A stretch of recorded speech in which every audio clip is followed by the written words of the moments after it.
ल हेर्नु त साथीहरू, यहाँ यो सर्प र यो मान्छेको घमासान फाइट भइरहेको छ। यो सर्पको नाम चाहिँ हामी अजिङ्गर भन्छौँ, तर यसको नाम चाहिँ खासमा चाहिँ पाइथन सर्प हो है। तर यो मान्छे पनि एकदमै मसुर रहेछ के, हेर्नु त च्याप्पै छोप्न खोजिरहेछ। हेरौँ अब यो सर्पले टोक्ने हो कि यो मान्छेलाई, म त डर पो लागिरहेछ। भिड चाहिँ पुरा हेर्नुहोस्, एक झम्टिसक्यो हेर्नु त, सर्पले झम्टिरहेछ मजाले। ल हेरौँ है, तर यो मान्छेको ब्रेभनेसलाई चाहिँ म एकदमै मान्छु है, एकदमै सुरु टाइपको मान्छे रहेछ।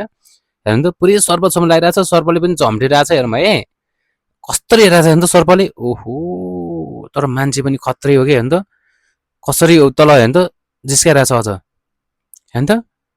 ओहो ल हेरौँ अन्तिमसम्म हेर्नुहोस् है भिडियो। यो सर्पले मान्छेलाई टोक्छ, ए ओहो यार कति खतरा झम्टेको, तर मान्छे चाहिँ डराएको छैन है। हेरौँ गाइस कसको जित हुन्छ त आखिर, जित कसको हेरौँ है। सर्पले टोक्छ कि यो मान्छेले सर्पलाई छोप्छ, हेर्नुहोस् त। ए च्याप्पै छोप्यो त, हेर्नु त खत्रै मान्छे होला, हेर्नुहोस् त च्याप्पै छोप्यो।